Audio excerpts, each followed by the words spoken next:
Hi friends, నేను మీ గౌరీరా. ఈరోజు మనం బోటి గోంగూర కర్రీ ఎలాగో చూద్దాం ఫ్రెండ్స్. స్టవ్ మీద ఒక ప్యాన్ పెట్టుకోవాలి ఫ్రెండ్స్. అందులో కొంచెం ఆయిల్ వేసుకోవాలి, 2 టీ స్పూన్ల వరకు. కరివేపాకు వేసుకోవాలి ఫ్రెండ్స్. తర్వాత ఆనియన్స్, పచ్చిమిరపకాయలు వేసుకొని ఫ్రై చేసుకోవాలి ఫ్రెండ్స్. ఇది బాగా ఫ్రై అయిన తర్వాత బోటి కడిపెట్టు బాగా శుభ్రం చేసుకుని బోటీని అందులో వేసుకోవాలి ఫ్రెండ్స్. సాల్ట్ కూడా వేసుకొని కాసేపు వేగనివ్వాలి ఫ్రెండ్స్. పక్కని ఒక పొయ్యి మీద గోంగూర పెట్టుకొని సాల్ట్, పసుపు వేసి ఉడకబెట్టుకోవాలి ఫ్రెండ్స్.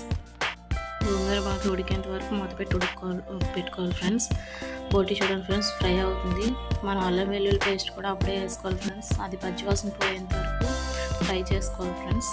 తర్వాత టమాటాలు, కట్ చేసిన టమాటాలను వేసుకొని కాసేపు మూత పెట్టి వదిలేయాలి ఫ్రెండ్స్. గోంగూర చూడండి ఫ్రెండ్స్, ఉడుకుతుంది కదా. చూడండి ఫ్రెండ్స్, టమాటా కూడా మగ్గింది. తర్వాత మనం ఉడకబెట్టి ఉన్న గోంగూరని అందులో వేసుకొని బాగా కలుపుకోవాలి ఫ్రెండ్స్. చూడండి, అలా నీట్గా కలుపుకున్న తర్వాత కారం కూడా వేసుకోవాలి ఫ్రెండ్స్. మేము కొంచెం కారం ఎక్కువ తింటాం ఫ్రెండ్స్, అందుకే కొంచెం కారం ఎక్కువ వేసాము. కారం వేసుకున్న తర్వాత బాగా కలుపుకోవాలి ఫ్రెండ్స్. కాసేపు వాటర్ కూడా మీకు గ్రేవీకి సరిపడే వాటర్ వేసుకోవాలి ఫ్రెండ్స్. మూత పెట్టి దాన్ని ఉడకనివ్వాలి ఫ్రెండ్స్. ఒక 5 మినిట్స్ వరకు ఉడకనివ్వాలి ఫ్రెండ్స్. తర్వాత మూత తీసి ఒకసారి కలపాలి ఫ్రెండ్స్. అప్పుడు మనం టేస్ట్ చూసి మీట్ మసాలా కూడా వేసుకోవాలి ఫ్రెండ్స్. మీట్ మసాలా వేసుకున్న తర్వాత కొంచెం ఉప్పు, కారం కూడా చూసుకోవాలి ఫ్రెండ్స్. కారం సరిపోద్ది, ఉప్పు చూసుకొని వేసుకోవాలి ఫ్రెండ్స్. ఫైనల్లీ కొత్తిమీర వేసుకొని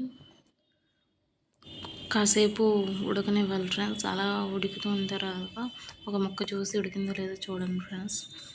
చూడండి ఫ్రెండ్స్, దగ్గరికి అయింది కదా. గోంగూర బోటి కర్రీ చాలా సూపర్గా, టేస్టీగా చాలా బాగుంటుంది ఫ్రెండ్స్. ఇలా అయిన తర్వాత లాస్ట్లో కొంచెం కొత్తిమీరని గార్నిష్ చేసుకొని స్టవ్ ఆఫ్ చేసుకోవడమే ఫ్రెండ్స్. సూపర్గా ఉంటుంది. మీరు కూడా ట్రై చేయండి friends. Thanks for watching. Subscribe friends, please like friends.